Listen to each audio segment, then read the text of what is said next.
Can everyone hear me? Fantastic. So I'm Faiza, and thank you all for being here.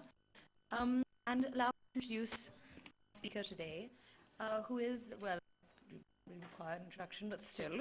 So, Muneeza Shamsie, who's, of course, editor extraordinaire. Is it not? Can you not hear me? Well, I put mine on the map, on my lap. Is that better? Okay. Right. You didn't miss much, so... Can we just go back to the former slide? We haven't begun yet. Can we just keep that for a second till I start speaking? Excellent. So we have with us today Muneeza Shamsie, who is, of course, editor extraordinaire and responsible for... No, this isn't working at all. What's wrong with this one? How do we lower the chair? Is this... No. Is this working? Every bookshelf in Pakistan, which was Dragonfly in the Sun, I think, which I think everyone on Earth owns a copy of, which was an anthology of women's writing.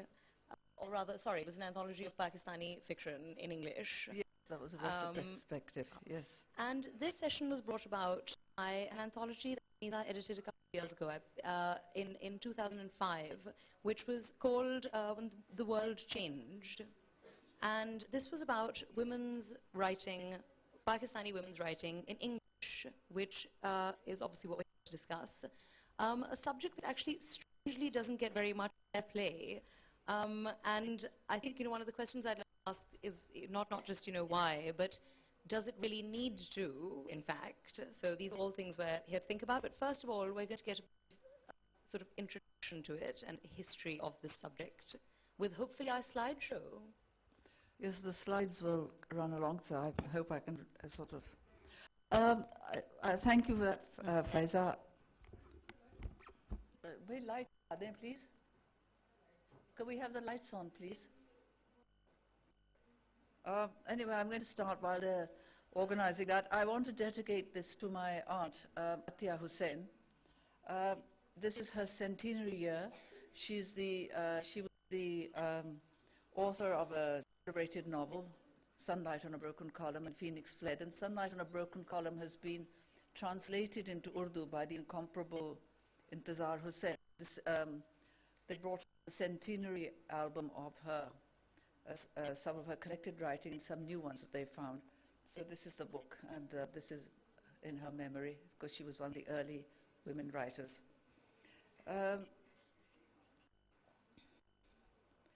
Well, I actually began this research that I did in the history of colonial women, Pakistani women writing in English, because I had a book which was picked up by the American publisher, the Feminist Press, and The World Changed.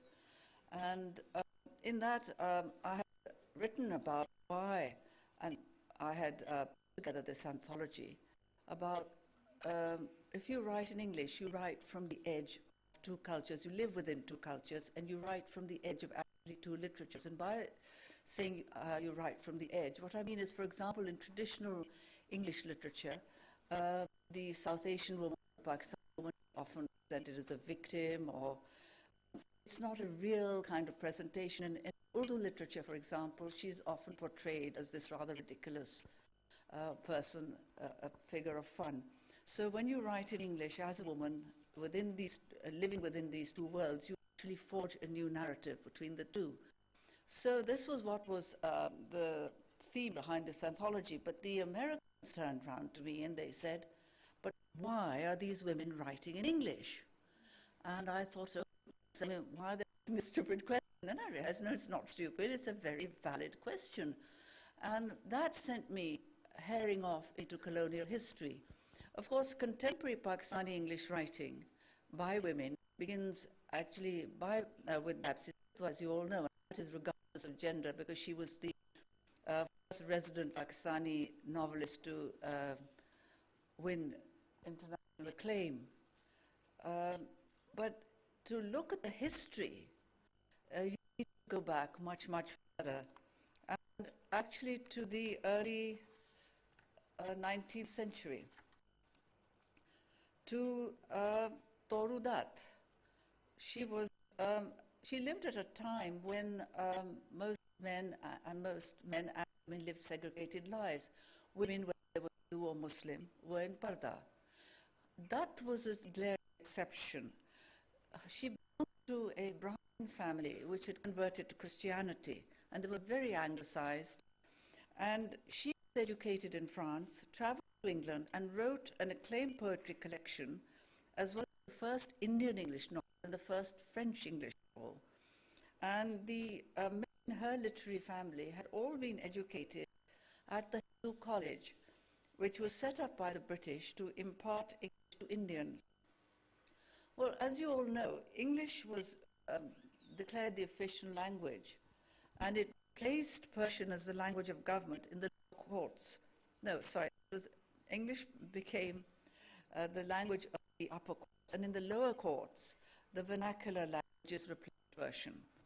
Well, what seldom discussed is, although we all know the two-tier system that it created, the schisms of class and education that continue to this day, it actually also widened the gender gap between anglicized men, between the Indian elite, because they started to learn English as a means of advancement, employment, and communication with the colonial ruler, while reformers such as Mohan Roy and Syed Ahmed Khan advocated English as a window to new ideas, new technologies, and progress.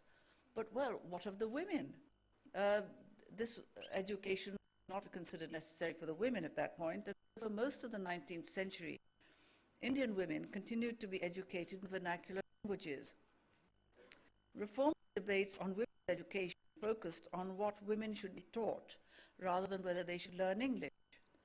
And the result was that the gap between the well-traveled, anglicized Indian man and his cloistered mother, sister, or wife grew. Or wives, I suppose. A lot of them probably had more than one wife in those days. Sorry to say. But, those days. Okay, well. Now, Sarojini Naidu was one of the most eminent Indian English authors of that generation. She was a poet, a nationalist, a women's rights activist. Her father was closely associated with the princely state of Hyderabad, where he set up in 1881 one of the earliest schools for girls, and other schools followed after this. And gradually, by the early 20th century, instructors began to introduce English to their students. But among Muslims in particular, a secluded life in parda and private education in the vernacular, and sometimes with the addition of English, became the norm for the well-bred Muslim woman. Even so, the contact with English led to some interesting influences on women's writings, because in the princely state of Bhopal, the first of 4 rulers, Sultan Sikandar Begum, wrote a travelogue in Urdu, A Journey to Mecca. The original Urdu is lost. The English translation, by the wife of a British colonial, Princess's Pilgrimage, was published in 1870 and still survives and has been recently reprinted. Now, Urdu, of course, had a reformist movement too at this time, and it led to the establishment of Urdu women's magazines, such as Tehzeebul Niswan, Khatun, and Ismat. These provided a platform for women writers and also carried messages related to the empowerment of women. So early contributors include the convent-educated Atya Faizi Rahmin, best known as Atya Begum. She published articles and a travelogue in Urdu to reach out to Muslim women, and later wrote that great classic in English, The Music of India. She used English beautifully, but Urdu was a language that she wrote for other Indian women. The women in her Tayyabji family were among the first Indian Muslims to discard parda. In Calcutta, Ruqayya Sakawat Hussain, reformer and educationalist, received a traditional Muslim education in Urdu, Persian, and Arabic. But with the support of her husband, she taught herself English and Bengali. And in 1905, she wrote her first only story in English, a 12-page, work of science fiction called Sultana's Dream, set in Ladyland. In this country, women are the rulers and men are housebound. And it has wonderful lines, like when she enters into this dream and people say to her, you're very manly. And she said, excuse me? And they said, yes, you're very timid. And later on she asks, and where are all the men? And they say to her, well, they are where they should be, at home. So, and this 1905, I mean, I was blown away by this. And she also, for shadows or picts, laser weapons and nuclear energy.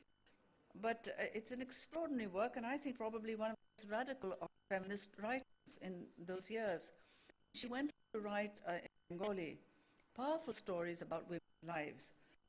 Other Indian women who wrote in English fiction in the early 20th century included India's first woman lawyer called Leah Sarabji, and her sister Alice Sarabji, a medical doctor who actually married a fellow doctor, an Englishman, missionary who lived in Waziristan. They belonged to an eminent Parsi family which had converted to Christianity. Now, by this time, English had become the lick language of the debate between the representatives of India and the British Raj. As the independence struggle gathered momentum, leaders such as Gandhi, Nehru, Jinnah used English to press their demands. But in 1921, women were also given the right to be elected to the legislatures of British India.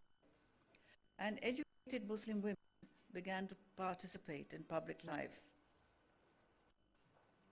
They included Janara Shahbaz, who was educated at Queen Mary's College, Lahore, a Parda school, but which taught in English and was set up by her father, among others, which she describes in her famous English memoir, Father and Daughter, which was published in 1971. But first of all, long before partition, she wrote an Urdu novel, Husnara Begum. Shahnawaz and Shahida Surawardi Mullah were the only two women to be elected into Pakistan's first Constituent Assembly, as most of you know. Ikramullah, in her book From Parda to Parliament, describes the enormous furrow there was in her Calcutta family because her anglicized father insisted that she attended an English school. It was filled with sort of dread fears of what would happen to these girls. They'll get alien influences and they'll become Christians and so on. So going to schools run by missionaries was a great sort of crisis for that early generation. Ikramullah was the first Muslim woman to receive a doctorate from London University, and she wrote her thesis on Urdu fiction, and also later she wrote a memoir in English. But again, she too chose Urdu as the creative vehicle for her fiction. And she was among the few university-educated Muslim women in India at the time. Others included Urdu writers Rashid Jahan and Ismat Chughtai, and also the English language writer Atiya Hussain. The only English novel that I've been able to find by an Indian Muslim woman in this pre-partition period appears to be Parda and Polygamy, Life in an Indian Muslim Household. And it's a brilliant satire by Iqbalul Nisa Hussain, who tells of a polygamous, callous, and self-indulgent and hypocritical man, and the terrible fate of his successive wives. The growth of Indian medium schools, English medium schools for Indian girls in British India, where sort of advanced families send their daughters for education, spurred the use of English by Hindu and Muslim women alike, since these schools taught entirely in English. And in the 1930s, Atiya Hussain, Mumtaz Shahnawaz, and Zaibunisa Hamidullah all started to contribute creative work in English to journals. Atiya Hussain migrated to Britain in 1946, has been associated more with India. So with partition, you get a bifurcation of the literary community. And as part of the independence struggle, women activists considered women's emancipation as an integral part of the freedom struggle. And you find this very clearly in Mumtaz Shahnawaz's novel, The Heart Divided. She was a Muslim League activist, and she was also a novelist. Her novel is possibly the first South Asian English novel about partition, because she died in 1948 in an air crash, leaving behind a first draft, which was published unedited by her family about 10 years later. And through her character, she debated independence, partition, and the independence of women. Now, in the wake of the partition riots, many privileged young women, including Shahnawaz and Hamidullah, were very much involved in the extensive relief work and the nationwide movement for women's rights, spearheaded by Begum Liaquat Ali Khan. So what happened was that nation building inevitably became a more worthwhile consideration for the privileged English-speaking woman than the reclusive act of writing English fiction, which was attacked anyway as a rather pointless, futile activity because the colonials had left. This left, actually, Pakistani women writing in English without a meaningful voice, because Pakistan's English language press was a man's turf. Zebunissa Hamidullah started writing for Dawn in 1948 and was Pakistan's first woman columnist. But the day she wrote on politics, the editor hauled her up and told her to stick to women's issues, in other words, domestic matters. She resigned and set up her own magazine, The Mirror, which is best remembered as a social beauty, people sort of with jewelry and saris and looking glamorous. But actually she used her editorial space to write political editorials, and the magazine was banned in 1957, which she challenged in the Supreme Court and won, and became the first Pakistani woman in that sense to strike a blow for press freedom. Her magazine, others like Woman's World, and later She, provided an important platform for English language writing by women.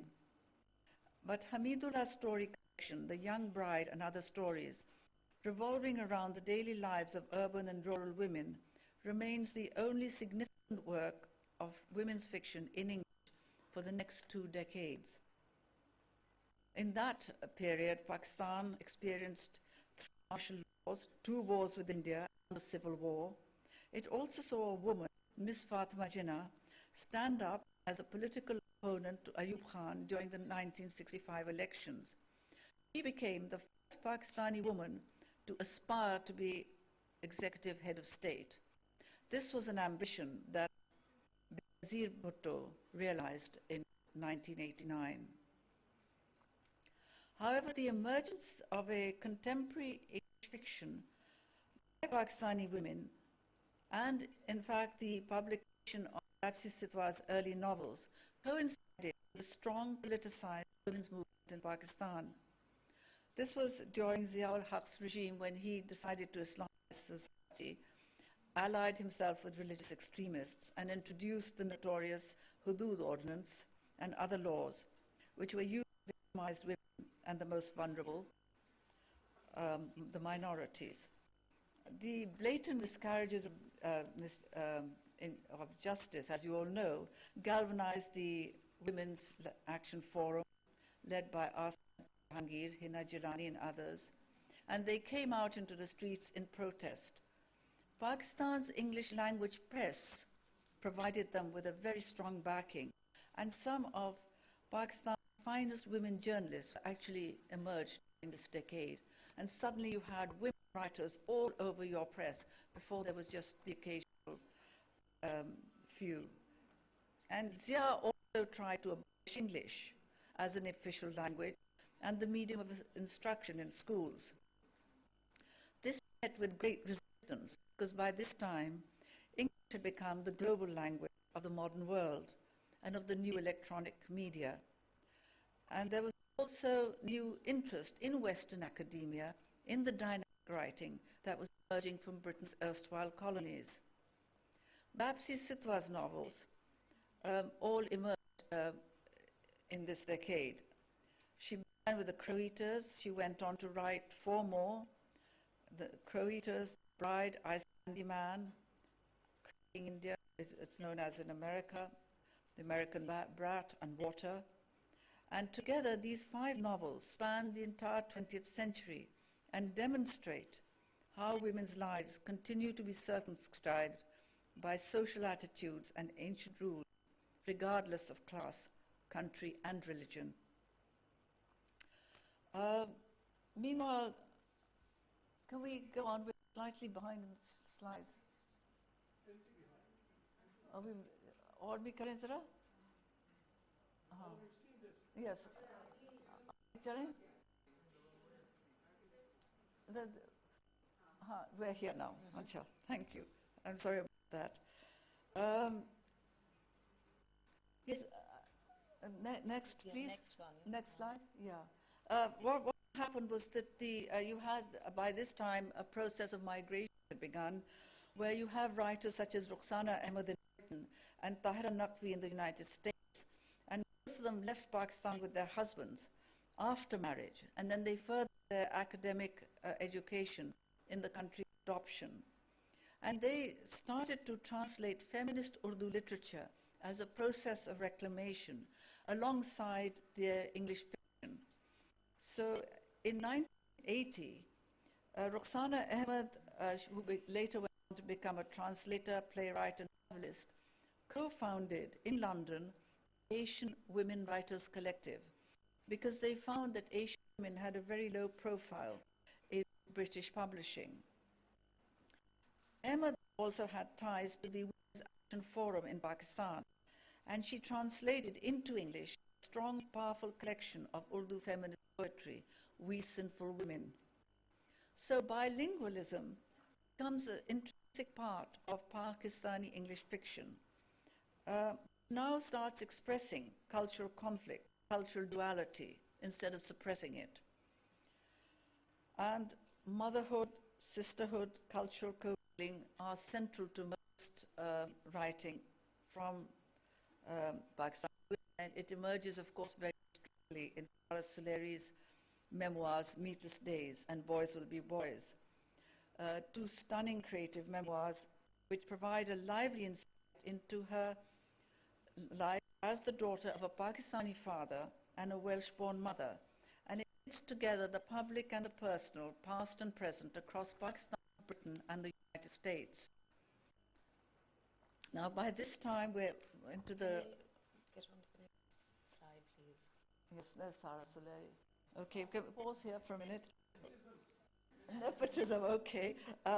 By this time, university education for girls became the accepted norm, and in many professional families, girls started to receive the same educational opportunities as their brothers, including the opportunity to join international universities. A number of careers were opened out for them. At the same time, Pakistanis from the most impoverished regions started to have close contacts with relatives in the English-speaking diaspora. So the dynamics of this interchange of cause and effect have a profound effect on Pakistani English literature. At the beginning of this century, a new generation of young women writers had grown up, including Muneeza Shamsie, Uzma Aslam Khan, a wonderful writer. And in Lahore, you have Moni Mohsin, started her career, as we discussed earlier, writing a satirical column in the Friday Times with this wonderful interplay of language. And she turned this into 2 hugely successful novels. The Duty Free is actually Tender Hooks. That's the American title that I've included there. And so by this time, women are firmly entrenched as Pakistani English writers, and as well as in journalism and publishing.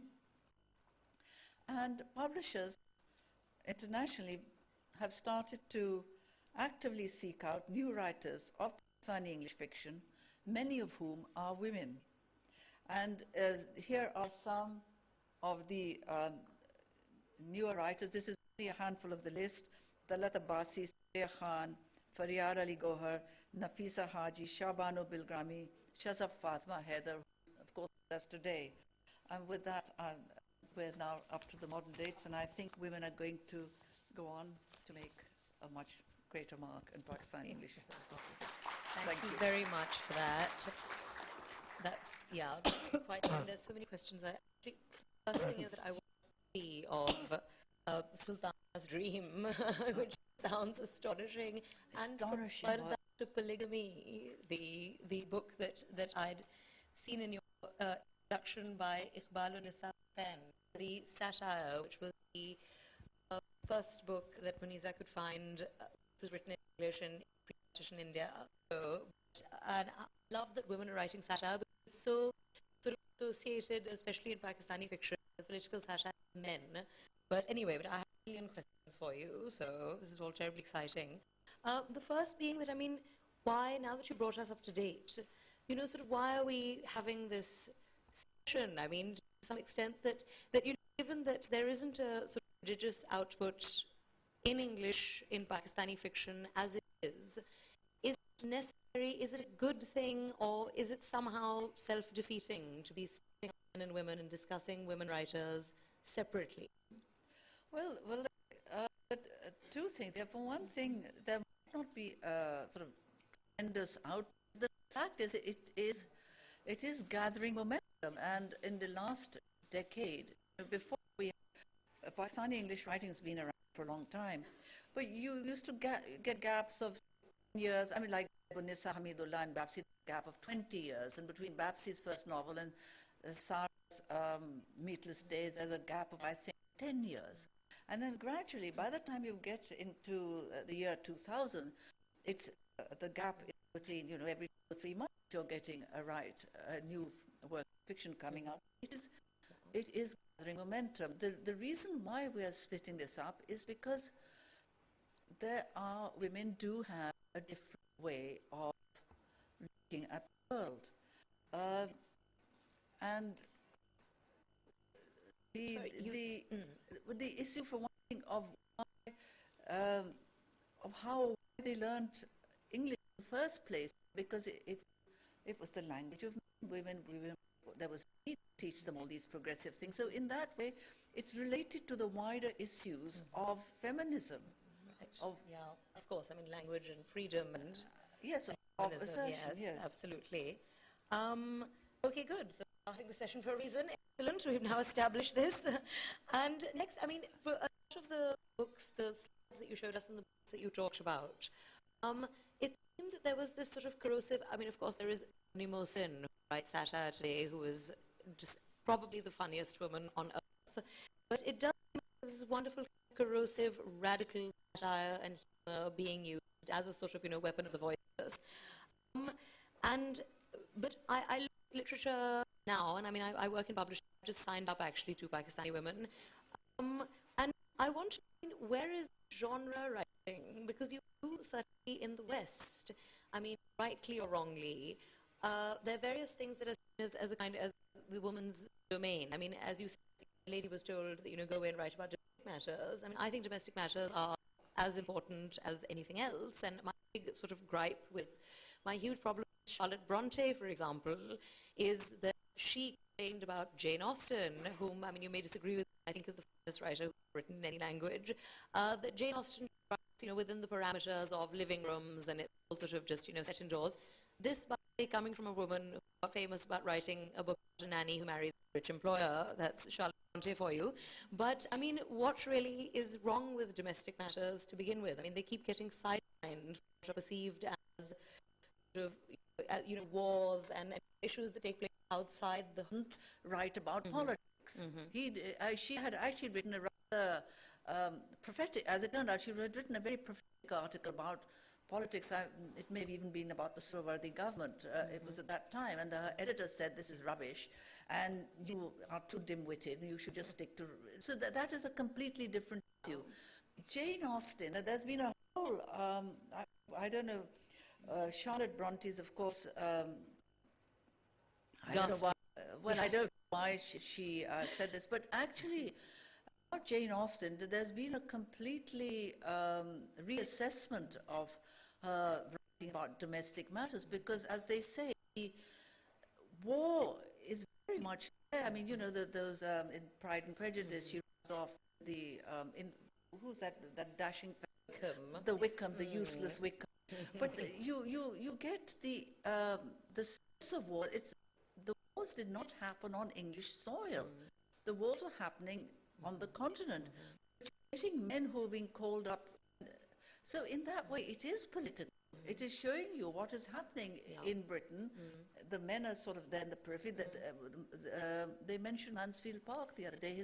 His fortune comes from the slave trade, or sugar or something. Sugar plantations and cruel conditions. And yes, actually, all this is political. Even Charlotte Bronte's assertion. I mean, in those days, it was just something domestic, but the whole thing of women's writing is that feminism and women's writing, it is a political, gender political issue. It is not about just sort of, I mean, politics isn't all about Afghanistan and the United States, you see. So I don't actually hold with that thing that there's domestic issues are not political, because I think they are. Completely, and I think we saw education is political, health is political. Yes, you know. No, quite, and we saw this also in, I don't know how many of you saw Moni Mohsen's session yesterday. It was about butterfly and tender hooks, amongst other things, and just that, you know, it was precisely that. I mean, you have your own sort of existence, into which everything seeps in. You know, one doesn't sort of write about it, you know, forgetting that there is actually other life going on around you. This is one of the reasons why women's writing ends up being marginalized to some extent, to a great extent rather. And on the topic of Jane Austen, I just want to attract everyone's attention to and ask you if you've managed to pass the Naipaul test. I don't know how many of you came across this. So V.S. Naipaul, who has this sort of tendency to come up with, you know, one asinine statement every couple of years, contended that Jane Austen, you know, women writer, you know, not particularly brilliant. And he claims that you can tell the difference between prose written by men and prose written by women. You know, you can take a blind test, so not have their name there and tell the difference. So have you, in your research, found anything that I mean, you know, how do you feel about that? Would you pass the Naipaul test? Is there some sort of, you know, a feminine quality to writing by women? Well, no, I don't know whether there's a feminine quality. I think a lot of, I mean, Martin Ames, I read a book of his called The Night Train or something, had a woman, they get it all wrong. A lot, you know, there are a lot of novels I read often by men where they have a woman protagonist, and I think, this is rubbish, you know, but, so I don't know about the Naipaul test vis-a-vis Jane Austen, but as I was mentioning to Faiza earlier, a narrative written by a man, one of the, it's a book that I love, it's called Twilight in Delhi by Ahmed Ali, of course everybody knows it, and it's about, there's this wonderfully nostalgic look about Delhi, you know, in traditional Delhi life before it gets destroyed by the advent of Anglicization. The hero of that is Mir Nihal. And it begins with Mir Nihal coming home from wherever late at night. His wife calls him, made some Dilchen. Anyway, so Dilchen serves him and life is carrying. And somewhere halfway through the novel, Ahmed slips into, he puts it in, he slips into two members of the family talking, and one of them said, but didn't Dilchen have a child by Mir Nihal? What happened to her child? And I thought, what? You know, here's Dilchen serving him, the wife is calling her, Dilchen, idhar aao, chai pilao, whatever, and all this carrying on. And with this conversation, he said, yes, but hush, we don't talk about it. And the child died and carried. Now, if it was a woman writer, this would be a completely different story. What does Mir Nihal's wife feel about this woman, Dilchen, the maid who's had his child, who's living in the house? What does Dilchen feel? You know, what happened to her child? The whole story would be different if it had been written. It may have been a nostalgic look. And I was not going to mention it, but I will now, but because my Urdu is not too hot, so at the risk of falling flat on my face. I read a novel written by a great aunt of mine called Muneeza Sultan. She's written a book called Mahal, and that is life in a traditional Delhi household.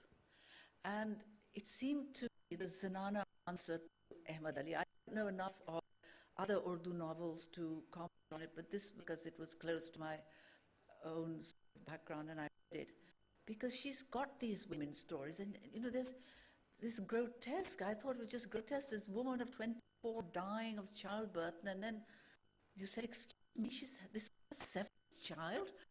You know, well, how old was she when she got married? And so a woman's look at a story will be completely different to a man's take, often. Having said that, I think there's some men who write a women's story. I mean, I think Mohsin Hamid's, she's called Mumtaz, isn't she? Mumtaz, I mean, this woman, that's the main story, it's about this, his decline into drugs, but the woman he falls in love with, his best friend's wife, Mumtaz, this woman with the double identity. In her double identity, she writes under the name Zulfikar Manto. And I thought it was fascinating that this woman writer was using this man's name and to use Manto's name, because in traditional literature, you know, the concept is that a man who writes about the unfortunates, who writes about the prostitutes. But here was actually a woman who was doing it and using a man's name to do so. And I thought, so it's not always that clear, but often it is. Yes, unfortunately. I mean, the thing Yes. is that there are exceptions. I mean, I've sort of, yeah, I mean, I've certainly found in the Pakistani literature in English by men in the last couple of years that quite often even the most accomplished writers, you know, their female characters are perfect. You know, if they're kind of, you know, good, they're sort of just wonderful. They will not, you know, they won't make one false move.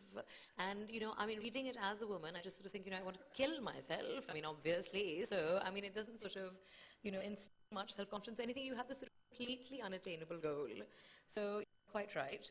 Now, also on women writing and the authors that you spoke to us about, certainly in the West, I mean, romance is considered more of a sort of a woman's genre, which is, you know, obviously, I mean, there's sort of romance in a great men's writing as well. But you're sort of, well, I actually hate this phrase, but I mean, chick lit. I hate that phrase so much. I hate that phrase so much. I mean, what are we? Some sort of minority? I mean, we're half the planet, you know. Why chick lit? I can't bear it. But never mind that. I wanted to ask that why in Pakistan? I mean, where is the genre writing? Where are our Daniel Steeles and our Helen Fieldings and our, you know, where's our Jackie Collins? Well, there was a one, what's her name? Nadia A.R. She wrote a soap opera. Yes, I did realize Kulachi Dreams. Yeah, yeah. Yes, yes. Actually, I'll tell you the answer to It's that quite is... dark, though. I mean, it wasn't Yes. sort of... But it was about, you know, she was not aspiring to literature kind of writing. It was a particular genre that she did. The answer is actually, well, kind of different. It goes back to what you were saying, that we haven't, it is a small body of work. But English literature is a small body of work. Now, look at, it's not in the West, you look at Indian English literature. And the Indians, because it's only 3 generations, but it came sort of to the fore, say, 3 decades ago. And now you've got detective fiction, you've got romance fiction, you've got pulp fiction. Indian English fiction has diversified into all kinds of genres. And I think the same will happen in Pakistan. I haven't read it, I just picked up a crime novel by Saad Shafqat. Oh, yes. I just picked it up, so I don't know its name, but he's used his medical knowledge from the little I've read of it, from the first chapter. But so I think this is something that will happen, and it will also happen as your English readership within the country grows. I was going to say, I think that's the essential part, because, I mean, I work for an Indian publisher, and the international market, you know, I mean, I don't think actually that Pakistani writers do pander to the international market. This is a subject for session yesterday at various sessions, but I do think that they are less inclined, and we are less inclined out there to buy things that, one can't sell with a sort of big bang, as, here it is from Pakistan, let it at least have, let it have, some manner of death count or, something like that. So, I mean, I think, one really oughtn't to rely on the international market for, to sort of set the tone for what you're expecting to write, and naturally it is the readership over here that's going to do it. So now, I fear that we're going to run out of time entirely. So does anyone have any questions? Yes, please. Sorry, can we get a mic? Hi. So my question is, the language barrier in terms of Urdu and English, I feel that it is transcending into a social barrier where, especially in terms of portraying strong, independent women in literature, when we write about or show on television a damsel in distress and show it as a television show called Suffer, which reaches to masses, do you think in some way is undoing the work that Muneeza Shamsie Khan or Colonial Shamsie have done in terms of writing about strong, independent women? Well, I don't particularly know this television program. In television, they used to do strong women. No, I actually disagree with you in one sense. This Indian English, I mean, there is a divide which began 150 years ago, thanks to the Brits. But actually, the truth is the reverse.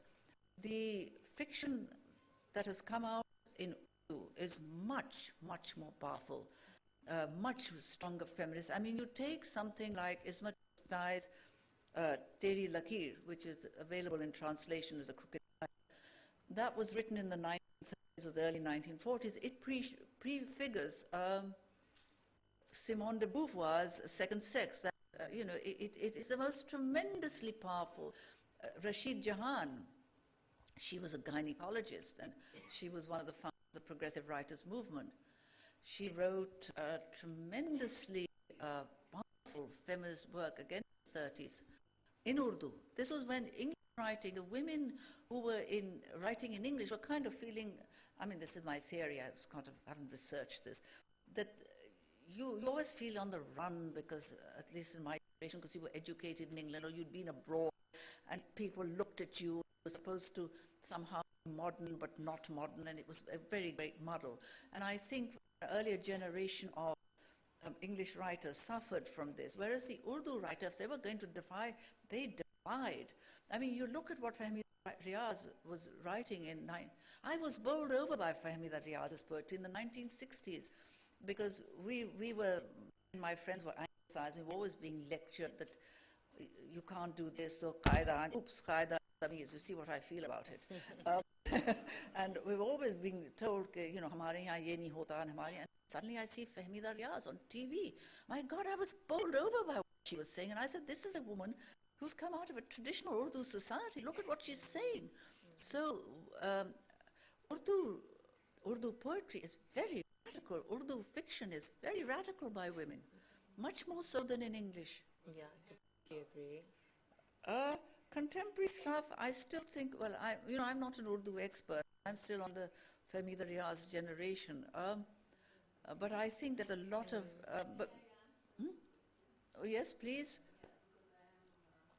Could we have a mic? Could we have your name, please? Atiya Sayyed. My name is Atiya Sayyed. Let me inform the young man that we started a program of Gender and Development Studies at LC University for Women, Lahore. You must be familiar with the university. And there we had this particular course on Urdu literature, Punjabi literature, and English literature. And I don't want to say it, but I have to say it. It has something to do with me because I was one of the founders of the program.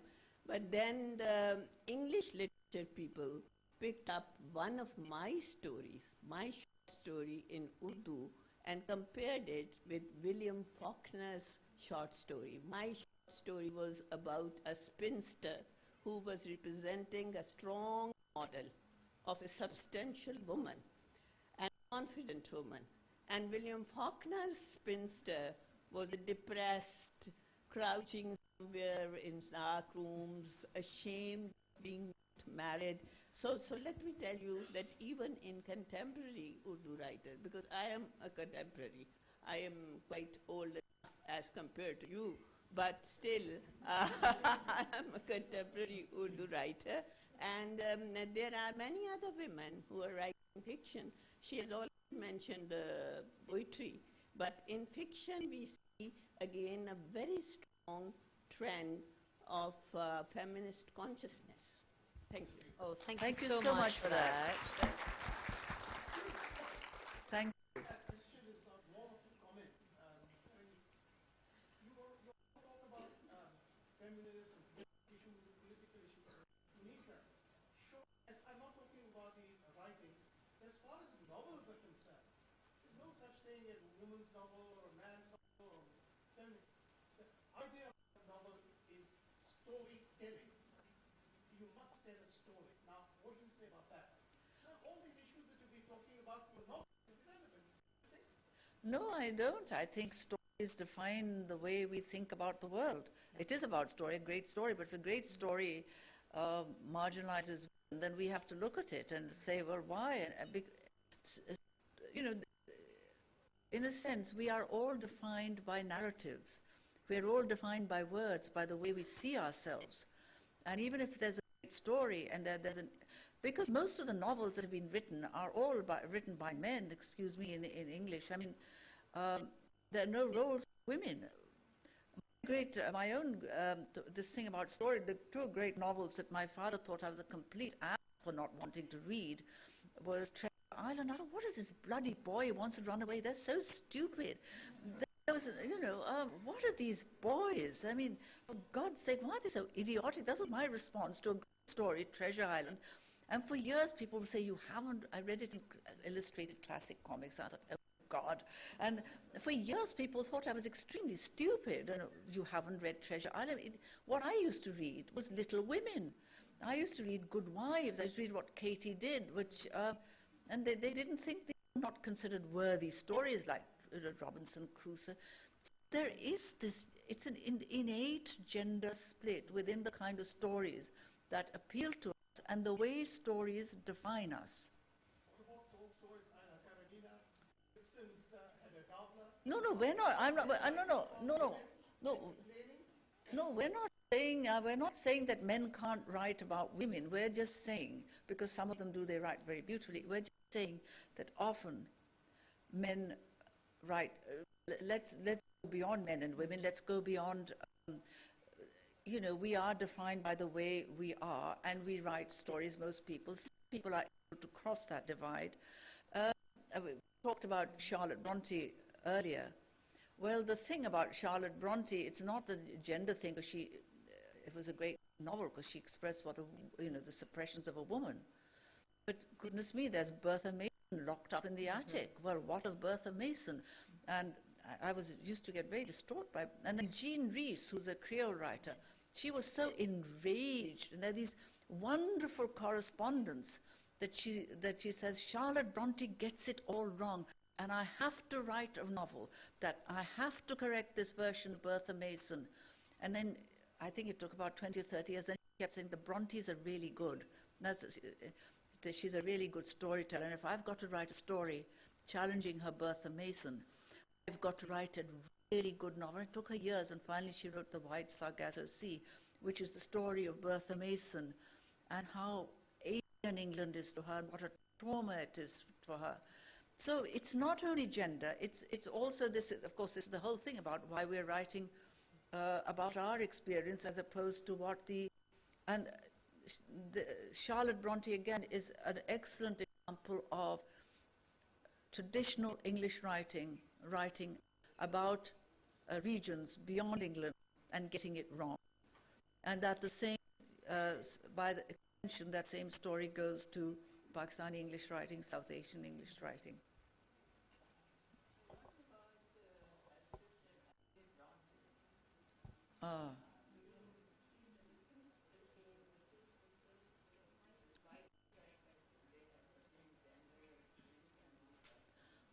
Yes, well, yes, they're very different. I mean, Wuthering Heights was one of my great favorites. I had a bad response to Jane Eyre, possibly because I saw production of it. And no, I didn't have the same kind of. Did you? Wuthering Heights? Do you have a? Yes, I mean, I find it Because it just- considerably more exciting. It just seems free and, Yes, and very sort of, different. unbound and kind of, wild and untamed and all of those wonderful sort of, yes, And it didn't have you the. know. It didn't have the crisis of the woman who was dark. There are all these dark things. You know, when Bertha Mason, and there are these lovely things when Bertha Mason's brother comes. He's this gentleman who's come from some hot country. You know, it's got these wonderful phrases. I've not actually looked at Wuthering Heights in the same way as I did Jane Eyre because of my fascination with Jean Rhys. But I didn't have those issues with Wuthering Heights. I have to say, for my part, I mean, I just thought that she was a drip, and he was, Jane Eyre. She was, and would you like to meet her? I mean, she sounds just. She sounds. Well, that's oh my because God, we're 100 years later for that God, and time. I mean, It was Mr. Rochester. I mean, please, Lord have mercy. So I mean, Heathcliff any day of the week. So I'm sorry, but it's sort of. Yes. Actually, we can't really yeah. Yes, Tess of the D'Urbervilles, who's first raped and then goes to prison at the end and is a sort of classic female victim that men write. So I'm not sure if that's really the best example. So, yes. Hardy, in fact, by writing the way he wrote, anyway, again, I don't want to go into the individual author. Yes. I just want to. no, but by and large, storytelling does. Well, No, we're not saying that male writers don't get. Sometimes they do, but sometimes they don't. And a women's narrative, I mean, my example really was a woman will find a different story within that narrative. That is often not Yes. looked at. What is a subtext in Emma Dali's novel would, for a woman writer, be the main text. yes, and this is why one gets, I mean, your sort of genre of romantic writing. I mean, if you look at Pride and Prejudice, I mean, the way that it's sort of, it's fluffy and it's funny and it's all of that. I mean, it isn't remotely because the women do not find a husband. They are going to be homeless and penniless. This is as much of a crisis as anything that occurs in Anna Karenina, So it's sort of, but it is a way in which it's perceived. Now, alas, I'm going to have to wrap it up actually because we're out of time. Does anyone have sort of one last question? Yes, please.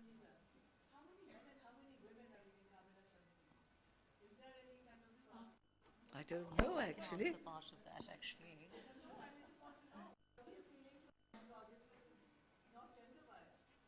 The studies, if I may. Well, she's done a study. I mean, I'm just her mother. It is a bad question in a way because, I'm sort of prejudiced, but I don't know.